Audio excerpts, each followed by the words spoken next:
IPL brand value గత ఏడాదితో పోలిస్తే ఈ ఏడాది 20% తగ్గిందని ఇంగ్లాండ్లోని brand valuation consultancy brand finance వెల్లడించింది.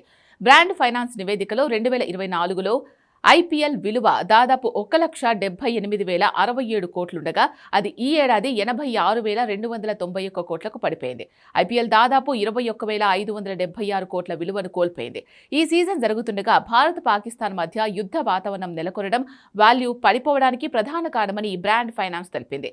ఇరు దేశాల మధ్య ఉద్రిక్త పరిస్థితుల నేపథ్యంలో ఐపీఎల్ 2025 కొన్ని రోజులు వాయిదా పడిన విషయం తెలిసిందే.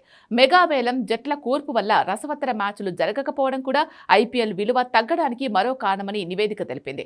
ఈ ప్రభావం ఫ్రాంచైజీల బ్రాండ్ వాల్యూపై కూడా పడింది. తాజా రిపోర్ట్ ప్రకారం రాయల్ ఛాలెంజర్స్ బెంగళూరు ఫ్రాంచైజీ మొత్తం బ్రాండ్ వాల్యూలో 10% కోల్పోయి సుమారు 94.35 కోట్లకు పడిపోయింది. ఆర్సీబీ మొదటి ఐపీఎల్ టైటిల్ గెలుచుకున్నప్పటికీ నష్టపోయింది.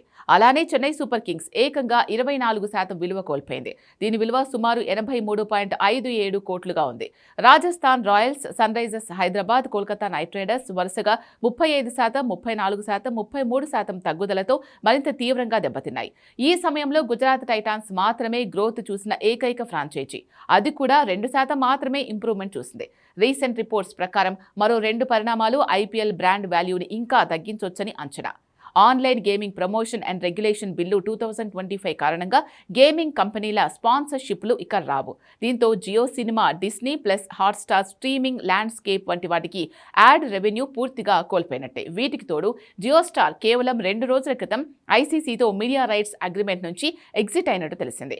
మీడియా మార్కెట్లోని బిగ్ కంపెనీలు తమ ఇన్వెస్ట్మెంట్స్ గురించి ఇప్పుడు పునరాలోచనలో పడ్డాయి. ప్రస్తుతం ఫ్రాంచైజీల నెట్వర్త్ను చూస్తే ముంబై ఇండియన్స్ 924 కోట్లు, రాయల్ ఛాలెంజర్స్ బెంగళూరు 898 కోట్లు, చెన్నై సూపర్ కింగ్స్ 775 కోట్లు, కోల్కతా నైట్ రైడర్స్ 624 కోట్లు, గుజరాత్ టైటాన్స్ 598 కోట్లు, పంజాబ్ కింగ్స్ 564 కోట్లు, లక్నో సూపర్ జైంట్స్ 504 కోట్లు, ఢిల్లీ క్యాపిటల్స్ 504 కోట్లు, సన్ రైజర్స్ హైదరాబాద్ 478 కోట్లు, రాజస్థాన్ రాయల్స్ 453 కోట్లతో కొనసాగుతున్నాయి.